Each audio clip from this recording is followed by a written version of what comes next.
Hello, welcome to Geek Gab Game Night.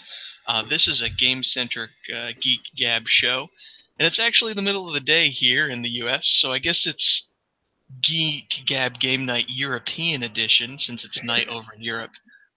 That's appropriate, because our special guest today is Alfred Genesson, who blogs at injusticegamer.blogspot.com. Alfred, welcome to the show. Hi, glad to be here. Great, and as usual, my inimitable co-host, Daddy Warpig, is here. Hey, Daddy Warpig, what's going on? Yeah, same old, same old. Have you heard about Bungie? Have I? I just happened to see a couple of links that you and my brother have shared on ye old social media about Bungie. Why don't you fill us in? So I had to talk about this because it was so just mind-bogglingly, insanely stupid. Bungie just released a new squad-based MMO. It's not massively multiplayer. It's like 3-person multiplayer. Other than that, it's exactly the same as an MMO. And it's Destiny 2. It's a sequel to Destiny 1. It's basically Destiny 1 with a little bit of cosmetic changes and some mechanical changes. They said Destiny 1 was going to have a 10-year roadmap, and everybody else said, after a couple of years, they said, we're kind of done with that. So they took all the expansions they were going to put in Destiny 1 and just wrapped it up, called it Destiny 2, because, it's Activision, and they're slimy like that. So, but that's not the news story. The news story was that Bungie had a bit of a cheat with their XP progression. They decided that certain types of encounters that could be easily repeated by players, that is, players could go into them and do them again and again and again to gain XP, Bungie decided to lower how much XP you were going to get for doing those encounters over and over, so that if person A did them once, they'd get more XP than person B who'd done it 3 times, even if they were the same level, even if it was the same encounter level. But they did something else.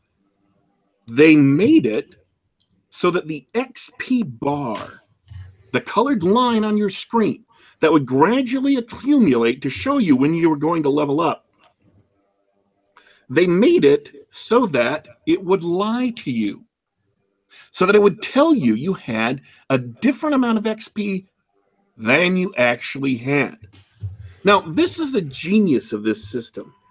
The absolute brilliance of this system is they were aiming it at obsessive power levelers, people who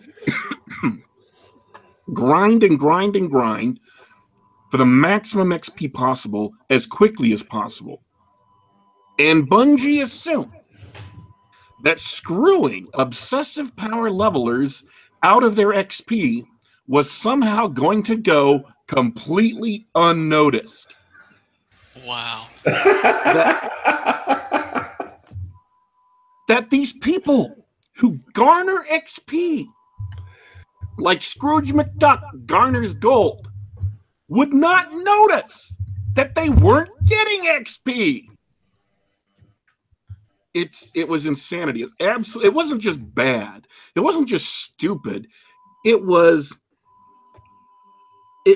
mind-bogglingly stupid and aimed at exactly the wrong population.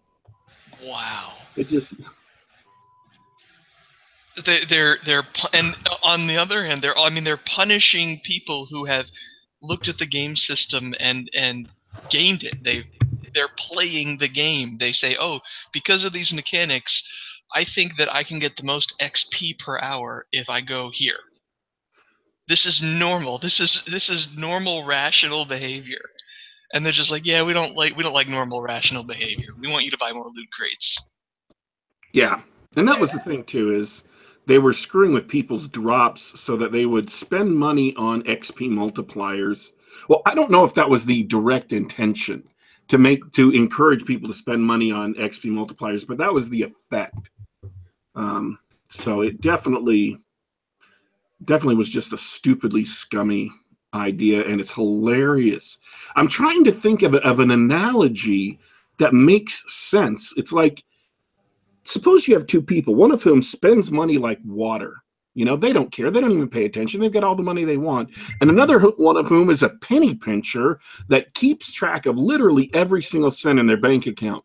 The person you do not try to cheat of money is the person who is a penny pincher that obsessively pays attention to every detail. They're going to notice. It's what they do. So that's my rant about Bungie. Wow. Well, this is why I like to take a weekend off and hang out with some friends and play some board games, because you know what? There's no company trying to cheat you out of your money.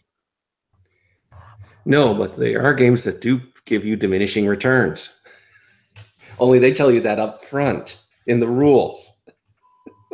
What's a good example? Oh, there's quite a few games where the first of something costs so much and gives you a bigger reward than later on. Terraforming Mars even does that. Oh, you're speaking of game mechanics. This is Yes. one of the things that I really like about your blog is that you're sitting down and going through a lot of the game mechanics in the recent posts. It's been a while since I've done one of those, actually. I need to get back to that. Yeah, maybe Diminishing Returns. I was thinking the games themselves, where you've got a couple of games that are really amazing. They look great, and they're really fun to play that first time. And then there's a steep drop-off in fun. There's that too, but no, there's definitely diminishing returns in as a game mechanic. I don't know that Board Game Geek has it sorted out as such, but there's definitely, or the other, you see the other version of it where you have increasing cost as well. I think something like Agricola has that, where the first two, the early blocks on some of the monuments cost much less than the later ones, even though point wise it's the exact same. I'm not familiar. Go ahead. Borderlands 2 does something like that. Most RPG style progression systems do, where you get higher rewards the more progressively you invest in the in a particular line of feats, for example, or powers or whatever, but it's also progressively more expensive. Borderlands 2, actually, I've been playing Borderlands 2 yesterday and today while I was watching some videos getting caught up on work. I really liked the game. The company is bad, and I'm not going to buy Borderlands 3 or associate with the company again, but the game itself was a lot of fun. And here's something they did, which fits in right with what Alfred is talking about. They have what they call badass points. And after you accumulate enough badass points from doing little challenges like shooting 100 enemies of one type or picking up 100 white weapons or whatever. I mean, basically anything you can do in the game is a challenge, and you get points for it. If you do it once, you get a point. If you do it 5 times, then 10 times, then 50 times, whatever. There's higher and higher progressions. You get a badass point, and your badass point applies to some bonus, like bonus health, bonus shields, quicker reload time, more ammunition in a gun, et cetera, et cetera. There's about 20, I think, or 12 different categories these bonuses apply to. And they're progressive to where the very first point you put into any of these gives you a big bonus. But the second point gives you less, third point gives you less, fourth point gives you less, fifth point gives you less. And they're randomized. You only have a choice from 5 different ones, and so you can only pick from those 5. But the brilliant thing about this is they're persistent against all your characters on that save. So if I have accumulated through gameplay plus 20% to health, any new character I create gets the benefit of all of those bonuses. They have 20% more health. They have 20% more shields. They have 20% less reload time. And they start off at 0 with the challenges, so they earn badass points more quickly. But as you get higher and higher, it also takes more challenge XP to earn badass points. So they do the progressive thing in a number of different ways. And I imagine this is insanely intricate to balance, but I still think they did a great job, and it adds a lot to the game, especially if you play a lot. That's an interesting system. I haven't played any of those, so I like it. I'm actually heartened to hear somebody saying something good about Borderlands. It's a mechanic that would never work in a tabletop game. It's a mechanic that would never work in a board game because it's too intricate. It's too involved. If you have the computer, I don't know. You can do a lot with legacy type games these days. Yeah, what is a legacy type game? Okay, it started with Risk Legacy, and the idea is you buy the game, and honestly, Risk Legacy is expensive for what you think it is initially. The first couple games are pretty much generic Risk, but it has a bunch of envelopes in, and you achieve something. There's an envelope that says, hey, when somebody finally takes something or wins 3 games, we'll say somebody wins the 3rd game. Hey, open up this envelope. It changes the map. Add something to it. You can make areas irradiated, biological hazards. So it changes the map how? Like it you'll pop stickers on, for one thing. You actually physically change the board. Oh, yes. You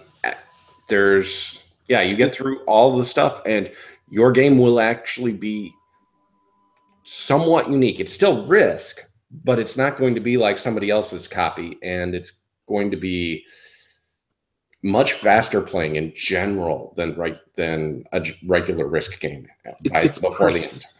It's persistent across games. So you'll play one game with a bunch of different people, let's say 5 people at the table, and you put stickers on the board to mark certain things that have happened. Then you put your board away, and the next time you go to play with 5 other different people, say, those effects are still in place on the board.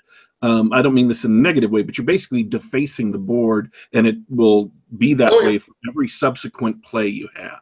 Absolutely. One of the things you can unlock is alien landing. You put an island sticker on the board in the ocean and connect it to 2 places, the person that unlocks it. That's great. That sounds like a great alternative to like a role-playing game, because you can, if you get like the same 4 people to show up every week, have this persistent. So it's a board game, but it's also a persistent world, like a persistent game. There's a few others. There's Pandemic Legacy, which I don't know quite how that adjusts things. I've not played it. I've heard a bit about it, but I've heard it's even better than Risk Legacy by a few people who've played it, but I don't know much about it. Sure. There's also Seafall, which actually does change things for individual players. You're supposed to play this with the same group each time. And let's see, there's coming out as a game called Charterstone from Stonemaier Games. Nobody really knows a whole lot about how it's going to work. That hasn't been on the playtest stuff. However, I do know that the book is set up to have as few rules as possible initially. So, like, you achieve something, you pull off you find this sticker, and you choose one of the so many stickers, and you will add it to the game, to the rule book. There's a couple of games that do that in a light way. Have you ever played the Dungeons and Dragons board games, the new ones that WotC's put out? Oh yeah. I've played a couple of the early ones, actually. I haven't played the very latest ones.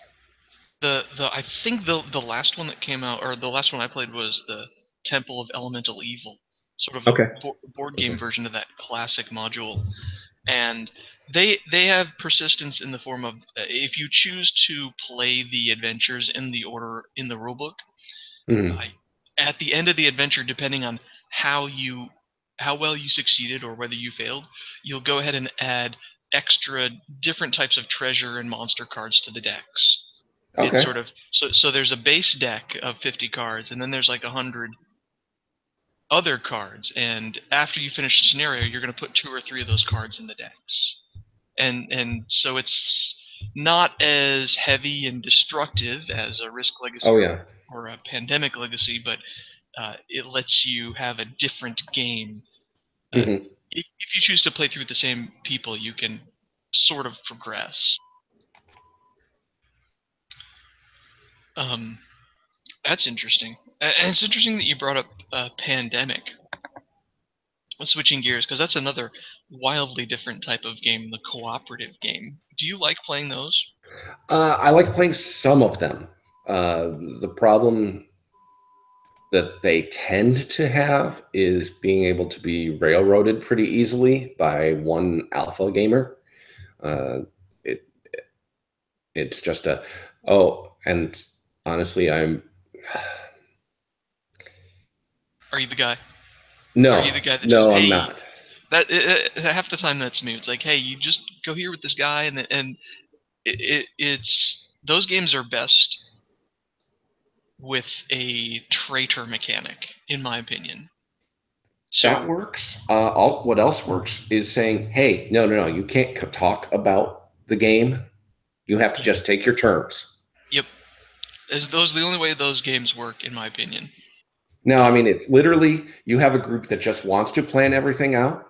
That's actually fine for the most part. I will say that there's another co-op called it's a card game called Sentinels of the Multiverse. That one, I like it, but it has some issues in that there are times when you can actually tell well before you've gotten to the end of it whether or not the game is won or lost. Like literally, you can just say, no, the game's already won. We can't lose.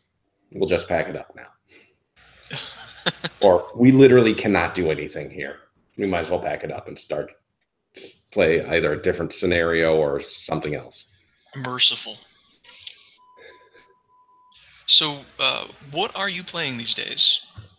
Last thing I actually had a chance to play was a game of Seventh Continent, which has a bit of it has a save mechanic actually,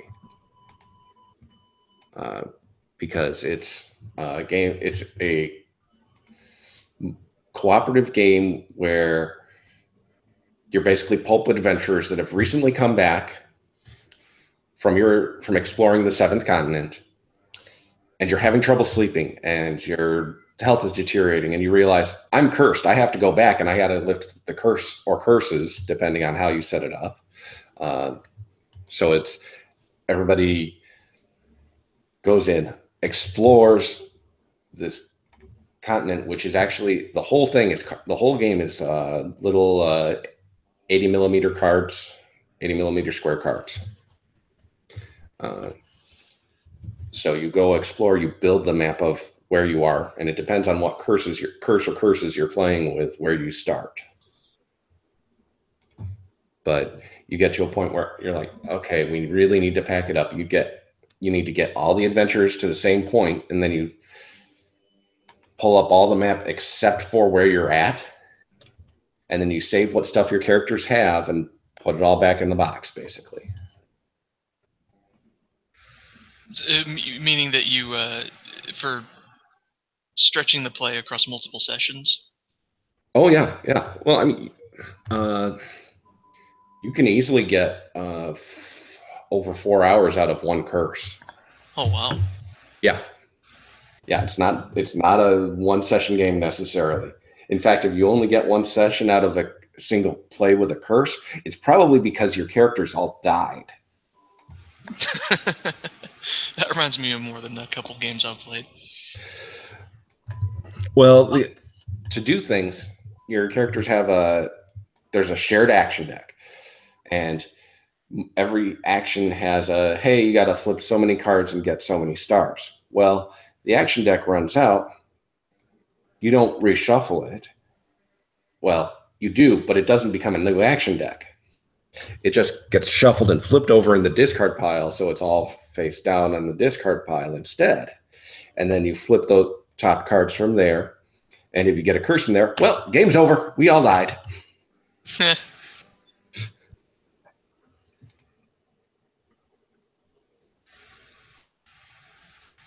Awesome. Oh, it was a great. It's a great time. So you hit on something. See, I don't know. I'm a board game lover. You're a board game lover. I don't know.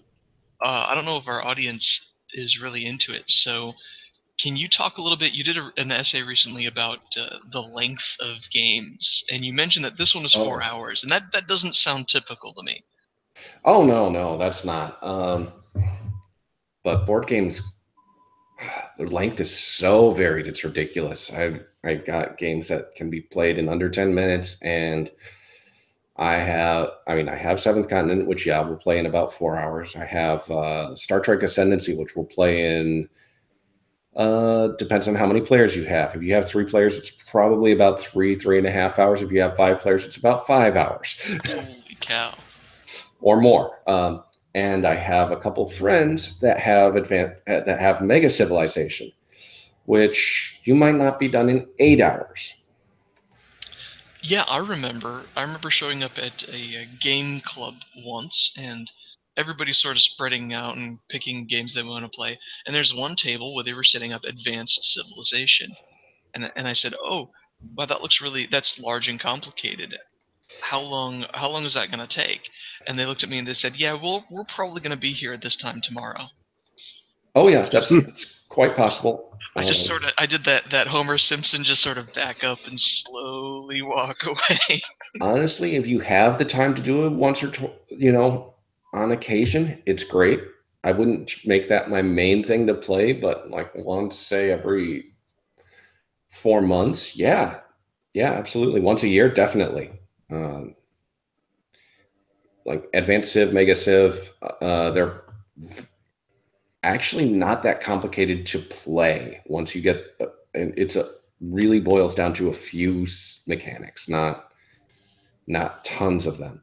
Your complications come from things like their technology tree and costs, and their and the interaction with other players. I see. Yeah, on the long end, I did try. There was a Twilight Imperium, Which edition? Because there's now 4. Third. Okay, I played third. I've played third a few times. And the third is interesting. It's a great game that sort of models. Think Babylon 5. There's this wide expanse of the galaxy, and there's multiple planets with multiple races, and you're all jockeying for dominance in the galaxy. And so if that's in your wheelhouse, this game is a really good model of that. What kills me lengthwise is that the designers put a stupid clock into the game. there's a pair of actions that you basically have to take when it's your turn, because it's the fastest way to gain points. Sure is. And when you read the rules, you think that's stupid because I don't like having my hand forced. And then when you play the game and you realize that even with that system in place, it's going to take you 4 to 8 hours to finish the game, you go, yeah, okay, I guess that was kind of necessary. With Twilight Imperium, it depends on the Twilight Imperium. It definitely depends on who you're playing with too. You can pull off a 3-player game of that in about 2.5 hours, if everyone knows what they're doing. Yeah. On the other hand, there are plenty of other games that actually fit that kind of theme. The Space 4X Hero style game that are faster. Eclipse is probably the top of those right now, I think, and that's about to get a second edition sometime in the future. It's at least been announced. Very cool.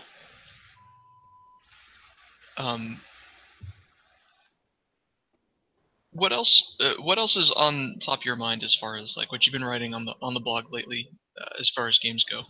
Oh boy, I don't really know on that. No, I really don't. You don't have anything coming up for us? Not intentionally. I literally sometimes it's literally come up with what I'm writing about 5 minutes before I write about it. The seat of your pants method. We're a big fan of that here on Gab. Yeah, I know I've got at least one. Well, I've got one book review and probably a quick review set coming up within, say, the next week. So before I'd love to talk about a little bit more about the non-game stuff, but I just wanted to talk about games for our audience, anybody who's listening. I just want to stress that when it comes to game night, you can have all sorts of experiences with a variable number of people at different game lengths. You can play yes. minute games. You can play 8-hour games, and commonly average is probably around 60 to 90 minutes. I would say about 45 to 90, honestly. There's a lot of games where they're like, we want to fit at that 45 to 60 range, and then the 60 to 90 is the other side of the really popular range. And we could use some more of those because you know what? I used to have a group at work, and we'd try to fit games in a lunch hour, and that can be tough. How many players? Oh, it was usually 3 or 4. Oh, okay. Because I was going to say, if you want from say 3 to 7, I can recommend Between Two Cities. That is a fantastic game. Absolutely is. So for the listeners that don't know how Between Two Cities works, it's a tile laying game, and you're trying to build the best city you can. Here's the thing, though. Instead of building your city, you're building one city with your neighbor on the left and one city with the neighbor on your right. And at the end of the game, you score up all the cities, and the score that counts is the lower of the two that you worked on. So you have to work together with your partners, but you're also trying to get the best city on the table. Yes, and the thing is, if you min-max, you will lose absolutely. You have to build the best city on both sides that you can. Yeah, that's a really good one. Have you played with the expansion for that at all? Yes. I hated it. Really? I liked it just because it made it so unknown what was going on. I've only played twice, so the first game it was with the expansion, and then the second game it was without, and the one without was just so much easier to Okay, so you jumped into the expansion. I wouldn't recommend that. No. Well, yeah. Yeah. I would say play without, and then once someone's got a few games under their belt, then you pop that on them. Yeah. Because it definitely does make things more complicated.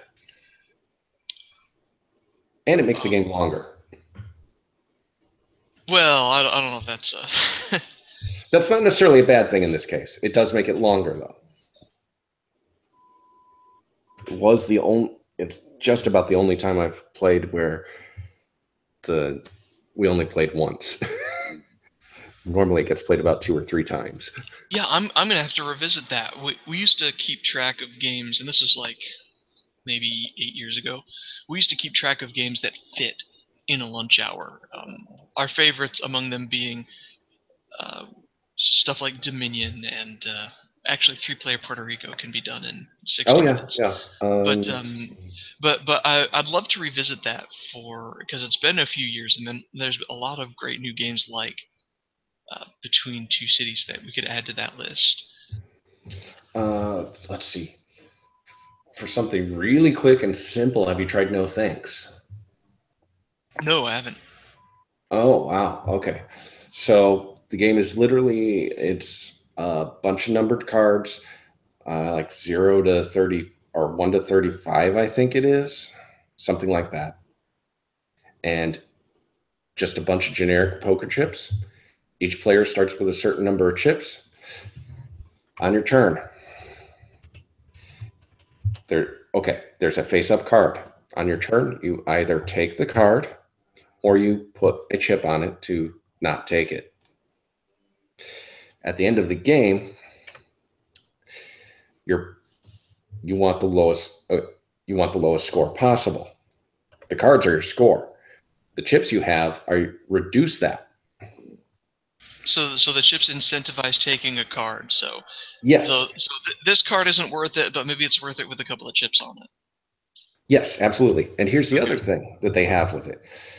If you have cards in sequence, only the lowest card counts. So if I have, say, 35 down to 30, that's not so bad. That's only 30 points as opposed to that Oh, whole. I see. Yeah. So that's just really quick. Just bam, player pass. For the most part, yes. Sometimes you get some really agonizing decisions because you have a cost benefit analysis going on within the game as well. Just because. Well, that's me. I'm the analysis paralysis guy. I'm the guy who's playing Agricola, takes 2 minutes to think about his turn, and then takes wood. That's me. I'm nonstop thinking. Well, the thing is, in no thanks, it makes a lot of sense because you're trying to figure out how many chips do I need right now as well, because I gotta. I don't. And if you're playing with multiple people, you have to say, okay, how many points does he have? How many points does he have? Yeah, Right. yeah. Because can I risk it going around once more? Also, how many chips do they have? Oh, I play a lot of those games with my brother as well. There's lots of games with the common theme of press your luck, where it's Yeah, really simple. The game has a setup where you make a play and then you can either continue to play, double or nothing, or you lose everything. yeah. There's quite a few games like that. That's a fun mechanic too for crazy people who like to risk it all.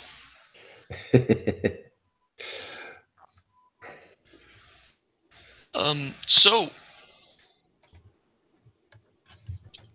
well, we've talked a lot about gaming for the past half hour. Let's talk a little bit more about what you're writing about. You also do a lot of writing on books and comics. What's on your mind recently? um. Well, let's see. I just finished the current Horseman Universe anthology, The Good, the Bad, and the Merc. So that's actually going to be probably my next book review, which anthology reviews usually take a bit more thinking in some ways that I like because I end up summarizing each story instead of going through and just having fun. Um, but I don't know. Well, for anyone that's No fun. I will say that the Horseman universe continues to be a lot of fun. I'm kind of wondering how big it's going to end up getting because they've got another arc of novels announced already. They've got other people playing in the universe in novels as well as the anthologies already. So that's kind of interesting. I don't know, Warpig, you want to talk about the mess that was Doomsday Clock 1? I'll be honest. I'm not a comics or a reading guy actually. Now that I think about it, but I know that comics have like DC's movie bombed and Marvel's sales are in the toilet. So I thought maybe you'd have a better insight than I do as to what's going on with comics these days. uh, that's hard for me in a lot of ways. When DC did I'm mostly a DC guy as far as superhero comics, anyway. And when DC did their New 52 reboot a few years back, I was like, okay, I'll try. Oh, you're ruining my characters. I got to the Oh, point where I was down to All Star Western, which was their Jonah Hex title at the time, and then they brought him to the present and ruined him too, and canceled the book pretty quickly after that, thankfully. But I was just like, I didn't even pick up the last few issues because I was just like, this is not worth reading. Uh, Now, DC has a few books that are definitely worth reading. Though Batman White Knight title is really interesting, and once there's another couple of 2 or 3 issues out, I'll probably start writing. I'll probably write a blog post or 2 about the politics within that miniseries, because the politics is done very well. It's not preachy. It's not beating people over the head. It's literally just presenting politics of the characters. Oh, right. Instead of using the character as a mouthpiece, the character simply has politics, and Yeah, you're free to agree or disagree with them, but they're not telling you that you're wrong one way or the other. Oh no, not at all.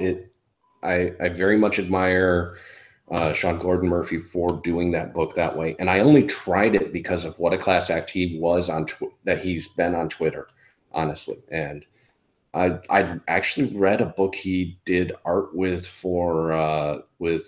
that was written by Grant Morrison called Joe the Barbarian years back, but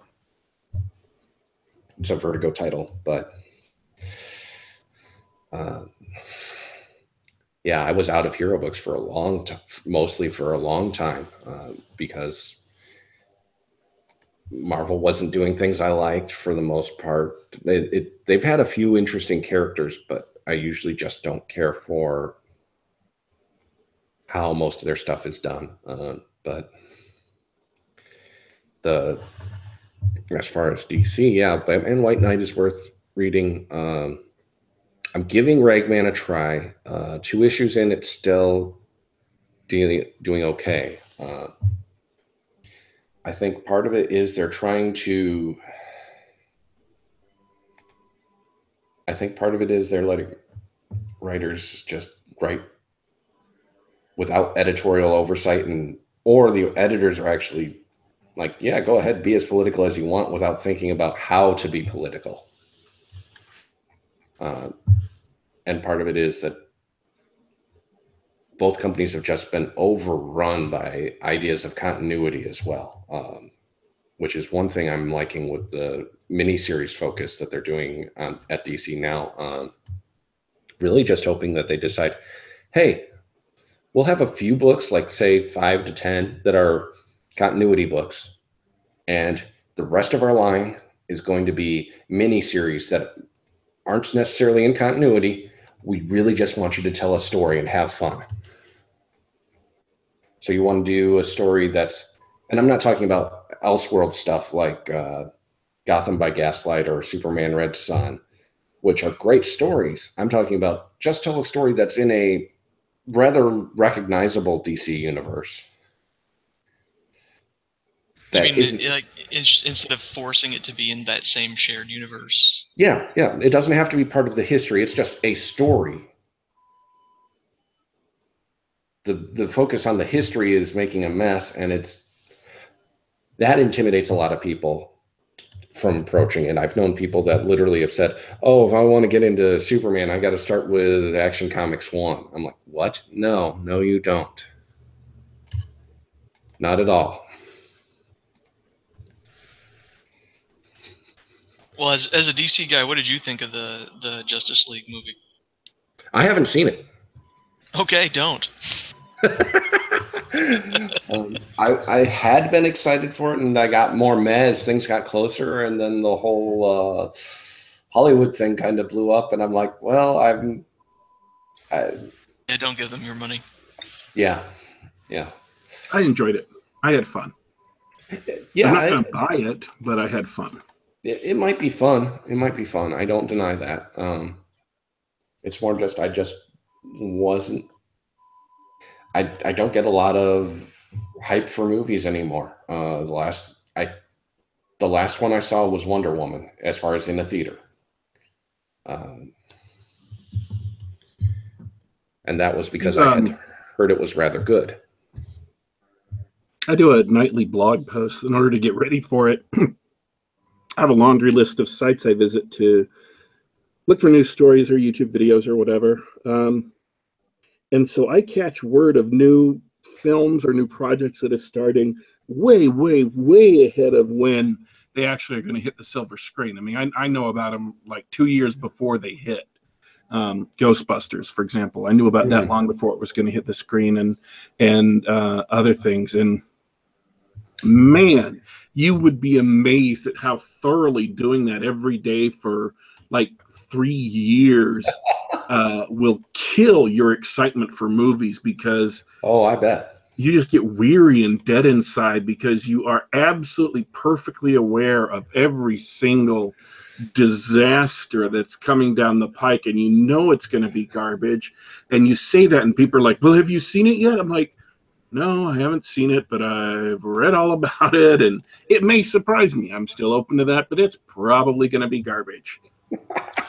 Like, yeah, if I had known that like Justice League was, and you even liked it, but if I'd known that Justice League was manhandled by the studio, and they threw Joss Whedon in to finish a script by Zack Snyder, that alone might have stopped me from seeing it, just knowing that insider stuff.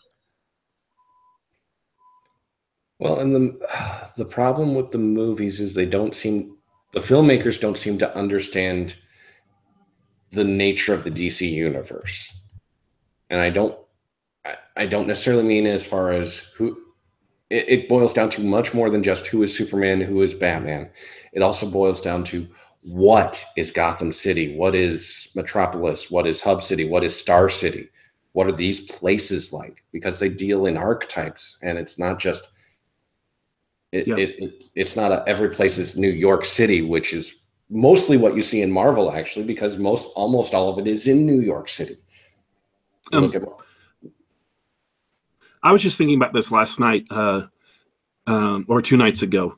Marvel's characters are they're situational characters. Like Peter Parker is in high school or in early college. He's poor. He's struggling. That's who he is. That's intrinsic to the character. If you make major changes to that, it's no longer Peter Parker. He's no longer really Spider-Man. Yeah, he can grow out of that as far as his career, getting a career and so on, but it has to be part of his past, yeah. But Batman, Superman, Wonder Woman, Green Lantern, they're not necessarily characters in the same sense. They are archetypes. And Absolutely. that's why you can take Batman and bend his story in so many different ways and come up with absolutely a great story. And I'm not just talking about the Elseworlds, but if you compare like 1970s revenge, the revenge-driven movies, the revenge-driven anti-crime movies that came out of the 1970s. Batman very much fell in with those, or martial arts movies, his training with the League of Assassins, and so on and so forth. Compare that to the 1950s Batman, or compare that to the Pulp Avenger with a gun Batman, or compare that to the Dark Knight Returns, or compare that to, White Knight we're talking about right now. Batman can be a lot of things because he's archetypal in that sense. He's not set to one personality necessarily or one background. He can be a lot cheerier in some issues and be a lot darker in others, and it all works because he's an archetype. And the DC universe is based and built on archetypes, not based and built on New York City. Yeah. And I personally like the archetype idea a lot better, mostly because it yields itself more to the type of storytelling of, say, Beowulf, the epic heroic poem. Or Ballad of the White Horse, where you've got this guy that literally becomes the image for this country in a lot of ways.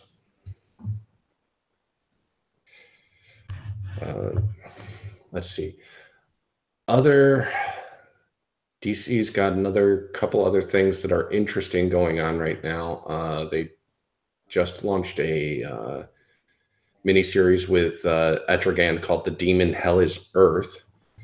I figured I'd give that a shot. And first issue has literally pretty much zero politics, which I was very happy about. Thank goodness. and the writing is very solid. The art is really good. I'm hoping it keeps on that path. And then they also launched this last week a new Vertigo book called Imaginary Fiends. And I wrote a mini little bit about it on my blog, but the idea is your imaginary friend that you had when you were a kid and what didn't have any of your friends around, that's real. Or at least some of them are real. And some of them get more powerful. They feed on your affection and your emotions. Most of them just go away when you get to somewhere around middle school. Others of them don't, and they get stronger and stronger, and they need more emotion to feed on. So they want to isolate you, but they can affect the physical world, and they can make you do some really crazy stuff. I don't know if I want to talk about this or not, but because this just happened yesterday, I'm still. I've been reading the same comic book title now for 15 years or 16 years, something like that. No investment at all. It is Astro City. Oh, yes. Astro City's wonderful. By Kurt Busiek. Well, overall, it's wonderful, I should say. I've read all the issues several times in many cases because, you know, is it going further social justice? No. He went full on rabid, outright, blatant, just ugly social justice. And I have to explain this in a way. I want to talk about this, but I'm trying to come up with a good venue to talk about it because that's tragic because Astro City has been rather decent for so long. Yeah, I mean, it's been really good. Out of all of the issues over the last 20 years that it's been going, there's been one single issue that was really social justice-y, and that only came out in the last year or two. So here's the thing, and I want to I'm going to list a few elements without drawing the parallels and see if people can understand where the politics come from and how politics ruin this entire story. So there are a group of aliens, space aliens, who escape from a slave camp, steal a ship, and flee to Earth. So there are now people who are white supremacists, explicitly identified as white supremacists, who hate the fact that these literally five individuals or six individuals are now living on Earth, and they're holding riots or holding protests to get them kicked off the planet. And in the middle of this protest, when they're marching the aliens through, three supervillains show up. They're called Earth Pride. Their capes are two Confederate flags and an American flag. They're dressed all in black with something like the SS symbol on their foreheads. They've got a roundish swastika kind of thing on their chest. And they are specifically identified as white supremacists who want to murder the refugees because they don't want aliens on Earth. And what happens is some of the counter-protesters, the good and noble people who want to admit the refugees, magically start turning into a superhero called Resistor. And the issue, by the way, is titled Resistance. No. I'm not done. I know. The Resistor is anybody who is protesting for the powerless will magically appear. All these protesters, Black Lives Matter protesters, are explicitly mentioned. Again, Black Lives Matter is explicitly mentioned at some point, will turn into the Resistor. And the final point, and there's several other things that they take shots at it. They have the government doing bad things on Indian land, and so the government moves in to shoot up the Indians to get them off, and Indians turn into the resistor to stop the government and get this thing off Indian lands. They have a BLM protest that's being shot up by white supremacists, and people magically turn into resistor to stop them. The media hates resistor and is unfairly presenting them as if they were a violent group of people, but they're really not.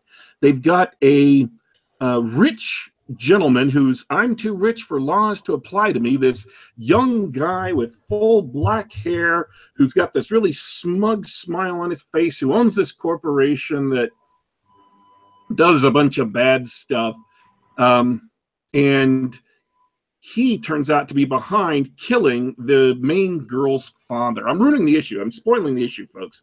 Sorry. And then he kills the young girl's father because the father invented this neuromimetic imprint that draws on ambient emotional energy from those around us. He spread it throughout the world so that spontaneously anyone who is part of the resistance against evil and for, poor, helpless people will gain superpowers from now until the end of time. And that's how you will save the poor, the helpless, or the innocent. It's free floating. It accesses the public consciousness, but I tailored it, built it into the memeware. It'll only work for people who want to defend the weak, the helpless, defend them against people like you. So the entire issue is about how resistance makes you part of this magical energy being, and you can stop all of the evil from white supremacists and stuff who want to murder 5 innocent aliens from coming to Earth because that's just who they are. Well, we've come a long ways from the crossbreed, haven't we? It's just... For those that don't know, the crossbreed were a bunch of street preacher heroes in Astro City. Mostly... there was one of them had a lion's head and body basically, but was upright. One of them had angel's wings. One of them basically looked like Moses with a big shepherd's crook and so on.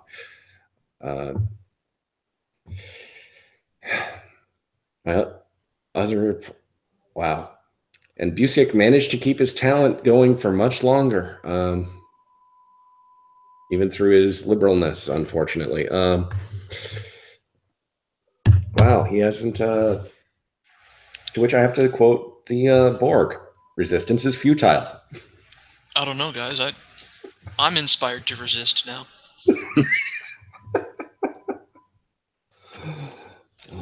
That's incredible. I just... see, the thing is, once you have a psychotic break this big... it means that pretty much everything's going to be downhill from now on. He's been publishing Astro City off and on for a long time. It was periodic.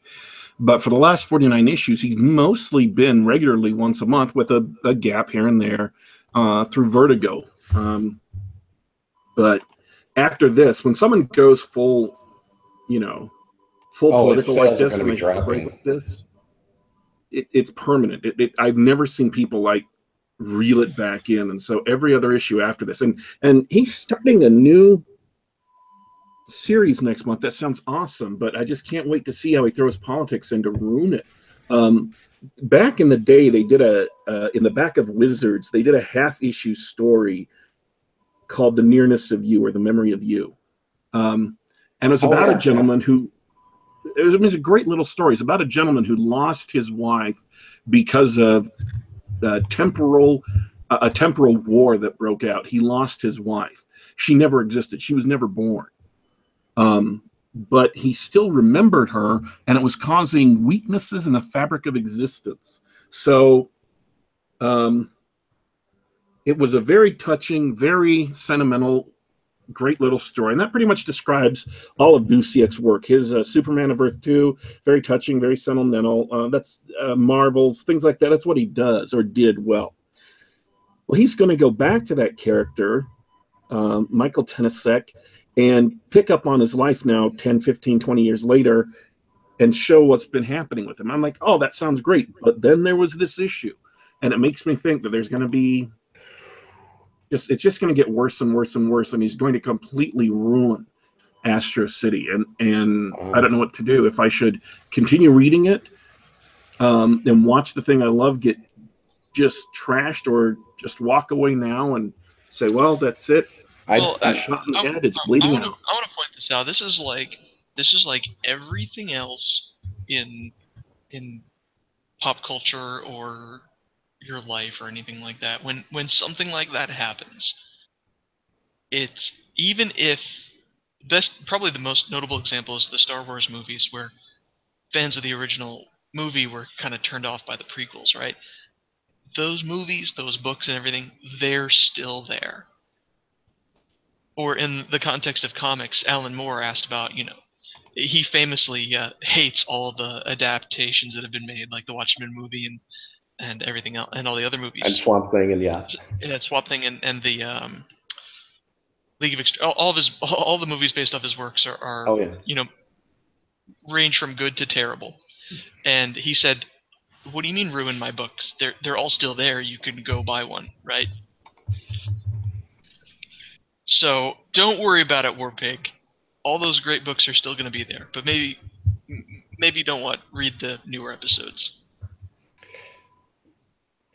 If you want something to transfer to, I could say check out Jeff Lemire's Black Hammer if you're not reading that. That's an interesting world so far.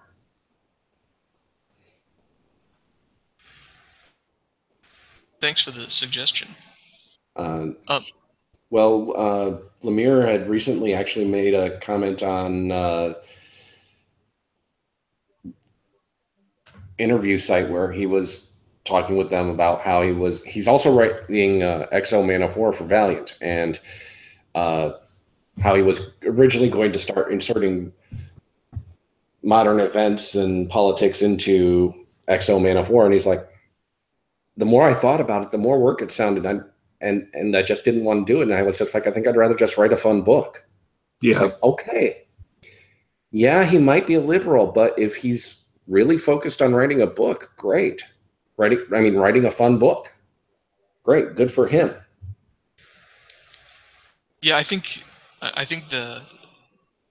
John C. Wright said it really well, which is, it's not the politics, it's not the message in Boring Message Fix that's the problem. It's the boring. And just don't make it boring. Yeah. All right, guys. It's been about an hour, so I'd like to wrap things up here. Daddy Warpig, any last rants for us? I don't have any rants, but we do have some news, and we were going to get to this last week, and we forgot because of the technical issues that cropped up. Our good friend and co-host, Brian Niemeyer, has decided to focus on his writing so he can try and get up to pulp speed. Instead of turning out one book every 8 months or every year, he wants to be able to move towards a more Nick Cole level of production, of releasing a smaller book every single month, because that is apparently right now, that's the way to succeed as an indie. So he has left Geek Gab permanently. And we are, of course, saddened by this. We will miss having him on the show. And we want to wish him the best of luck with all his endeavors in the future. And at some point, when he releases his next book, of course, we want to have him back on the show to come on and talk about it. So there will be no more Geek Gab on the books. And Brian will not be joining us on a regular basis anymore. For the time being, it's going to be just me and Dorval. Also, it is just past Thanksgiving. We're getting into the Christmas season. So for the next 4 or 5 weeks until New Year's, we're going to be taking a break on Geek Gab Prime just until after the holidays. So during the Christmas season, we're going to be missing our regularly scheduled Saturday show. But if it's possible that there may be special episodes of like Geek Gab Game Night or whatever that we might put up. But for right now, until after New Year's, we're going to be taking a short break. I think that's it. Sounds good. Yeah, thanks so much, Brian Niemeyer, for all the good times. The show isn't going to be the same without you, but best of luck in all of your endeavors, and thank you. Alfred, any last words for us? Well, I really should plug a book I had of a couple of pieces in MAGA 2020 and Beyond. I have an essay and a short story in there for anyone that hasn't read them yet. I got asked into that as a result of basically being in the right place at the right time. Some pieces just weren't going to work out that they had submitted, and they were like, "Can you get us something in the next week?" I'm like, sure. We'll make sure a link to that is in the show notes after the show. And also, if you enjoyed what I had to say about games and or comics, you can come check out my blog, injusticegamer.blogspot.com. Okay, fantastic. Thanks so much for coming on. Thanks to my co-host, Daddy Warpig. I'm going to sign off for now. This has been Game Night in the middle of the day, November 25th. Thanks so much for listening, everybody in the chat. Thanks for everybody who's listening live, or not live, later. Good night, and game on.